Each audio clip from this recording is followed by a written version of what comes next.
I went up to Mengele from all the boys. I was the only one. And I went up to see him and I spoke to him. Only hours later, there would be that famous selection when 89 boys were spared the gas chamber.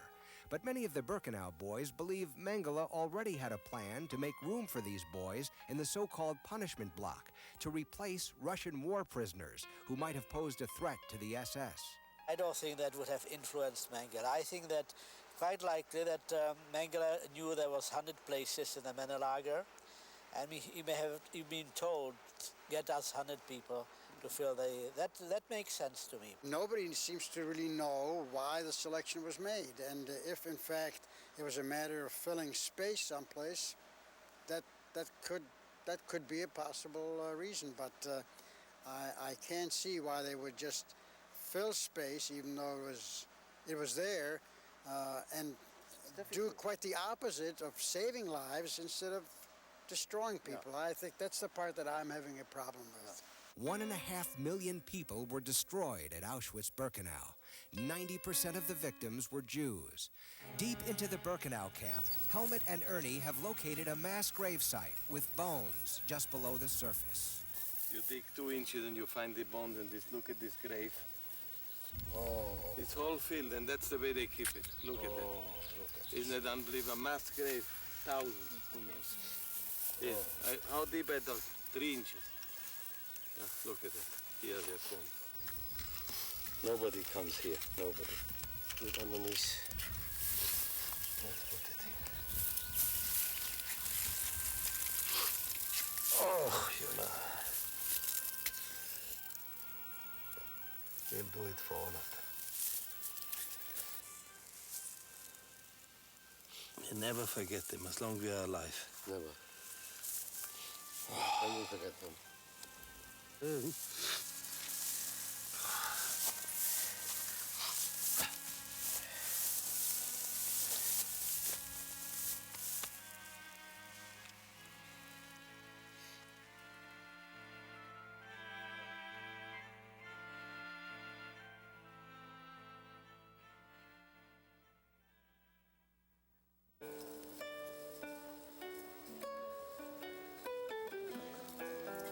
'Most of the boys had lived in Czechoslovakia before their world was turned upside down. Though they have returned to a Prague free of Nazi and communist rule, a city celebrating its newfound freedom, their perceptions will always be affected by their experience in the Holocaust.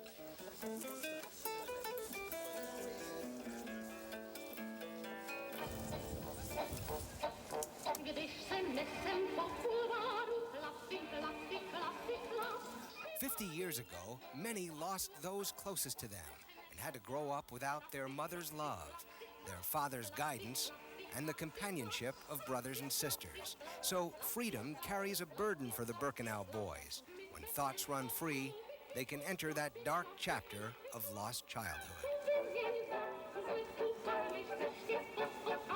I was robbed of my childhood.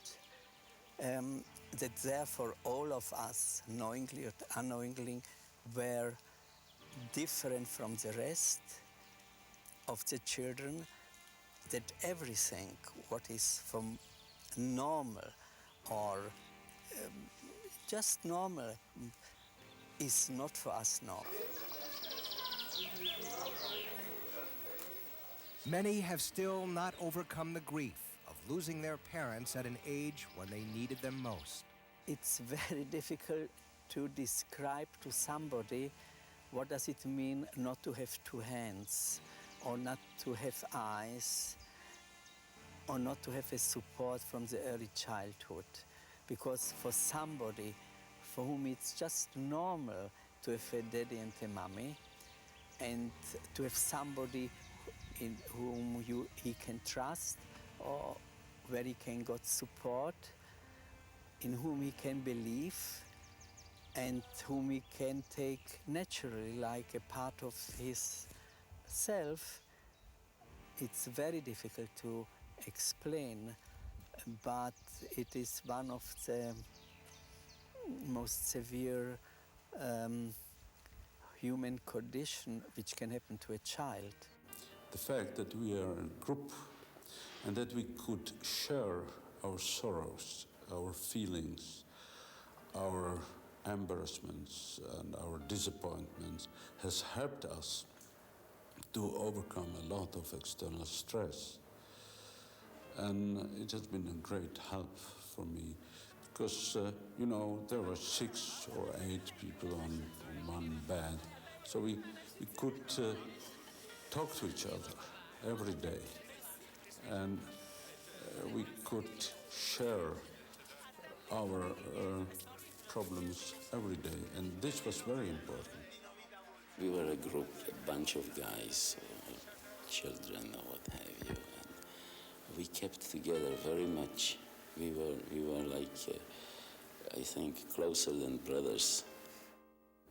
We faced death. We saw every day, we saw dead people. We were thinking about death as a part of life, which is not normal for young people.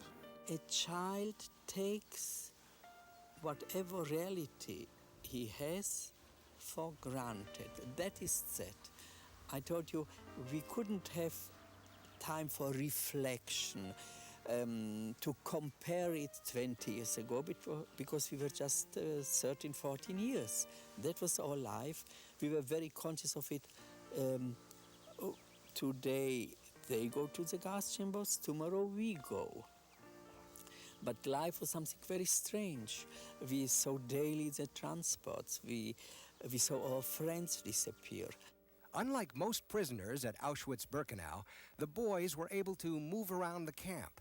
They were among the very few who saw the inside of a gas chamber and crematorium and lived to talk about it. Many of the boys had befriended members of the Sonderkommando, the men who were put on death duty, carrying the corpses out of the gas chamber and preparing them for the crematorium. I was interested, you know, like kids are, you know, like, and I didn't even know that was the gas chamber until I went in there. You know, I saw him standing there and I spoke to him and the same as here, I saw that all. And he said to me, when the gas has started to soften up and the people in 10 minutes test fight, and they open up the doors, you know, then a few bodies fall out already, because he told me that the strongest people were always on top and the smallest on the bottom, you know, to press them down. We went to the gas chambers, and again I looked at it with a special look. I wanted to remember some unconscious drive, a tremendous drive. I must remember exactly what it is. I must know how it is. And the children are very curious. It doesn't matter what it is, but they want to know how it works, because our fantasies before were, how do they kill the Jews? How they do it? It's technical interest. They told us they says taking babies, throwing in the air and shooting at them. They told us they take babies and tear them apart. They told us they took babies and threw them on the wall. They told us they look in the gas chambers to see how the people that were gassed crawling one on top of the other, and the strong ones crawling on top to get the air.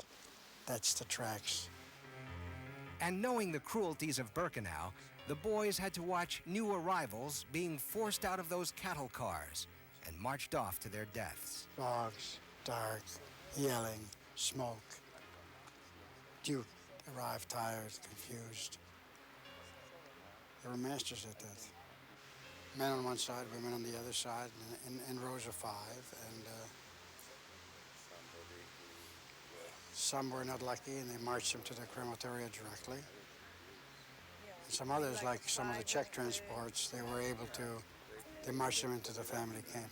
And we knew this night they are liquidating the rest of the Czech family camp. And it's this very night when it happened. We knew our parents, our brothers, our mothers, etc., our families whom we left there are going to the gas chambers. We suddenly couldn't cry anymore. Though they will carry these memories forever, Most of the Birkenau Boys have managed to carry on their lives, raising families and entering various professions. But during the period right after the war, normal life seemed absurd to the young survivors. When I saw the first funeral, I thought people are crazy. I saw a funeral with music and horses and people, and I said, are they crazy? For one corpse to make such a fuss? Because a week ago or 2 weeks ago, I saw daily burning 10,000 of people. I couldn't understand it. Even today, simple things like eating a meal may trigger memories of survival in the camps. A time when food was scarce, and even a single piece of bread was considered a full meal.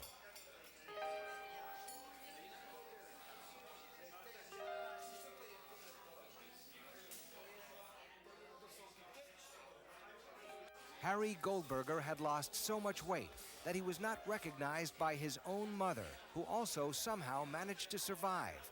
They met by chance after the war in their hometown. I see a woman walking in front of me, and I recognized my mother, and I called out, and she looked at me, and she didn't recognize me. But of course, when I came closer and I talked to her,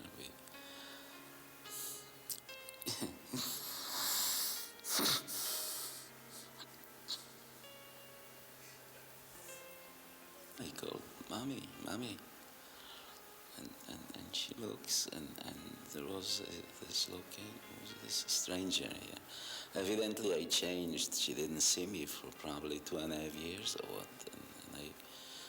And I lost a lot of weight, and I was skinny. How skinny? How much did you look? I don't know. I didn't go. And your mother, how did she look? She didn't look well, but I knew it's my mother. There was no doubt in my mind. Concentration camps like Auschwitz-Birkenau have remained open to the public as lasting reminders of the horrors of the Holocaust and as memorials to those who died in them. But some people now are suggesting it's time to move on and close the camps. Now, the time is over. The time is over. Forget it. Forget it, huh? Yes, forget it. Shouldn't teach the young generation what happened there? Yes, do it, please. Because you have now in Germany again anti-Semitism. Because they didn't teach it in school. If they would teach it in school, it wouldn't happen. Let's keep talking about, yes. Yes, but please close the concentration camp and plane it again under the earth. And plant some trees. I want to say that to the whole world, this is wrong. It should never happen again. This should never happen. You should have a lesson from this now, because that's what I'm here. We are left, 36 of us in the whole world, the last witnesses. If we are not here anymore, it will be written in books, but it's not the same thing. That's why I come here to tell it. And people should listen. Please listen to us. Listen what we have to say. Listen for your own sake, for your children and the whole world. Listen to the 6 million which are not here. Please listen.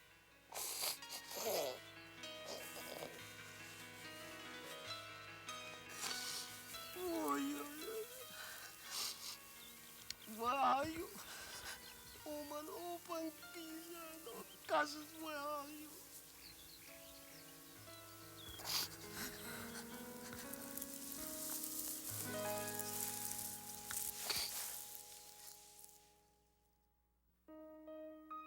Each of the surviving Birkenau Boys has had to deal with lost childhood in his own way, searching for his own meaning in life after witnessing human cruelty beyond imagination.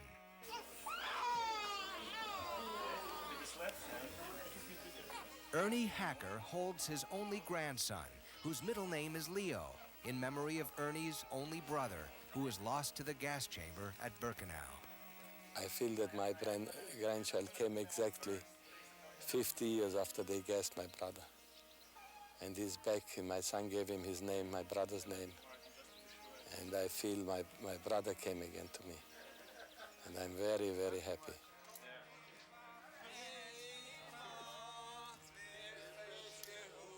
Each man will leave behind his own legacy.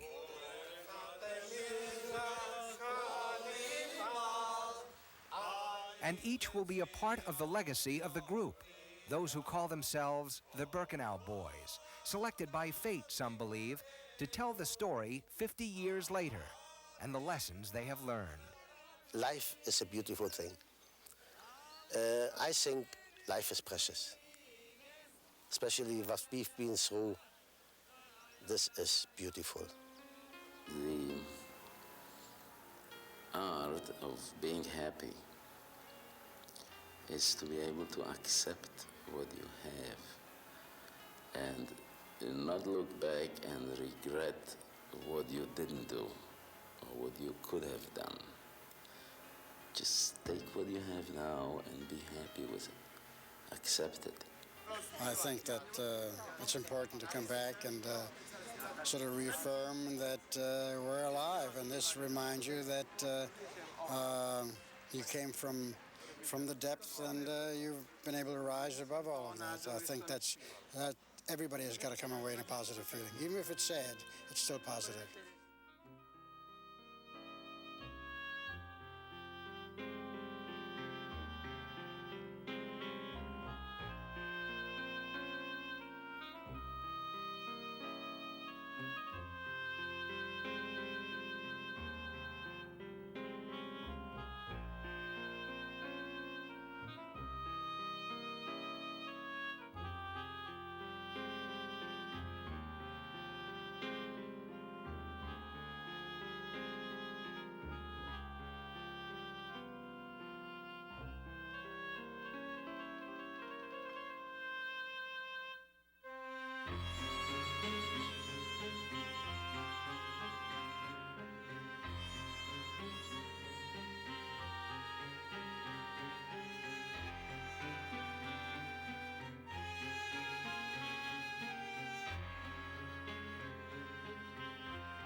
My wish is that somehow the newer generation will learn something from us and will not repeat that same horrible thing.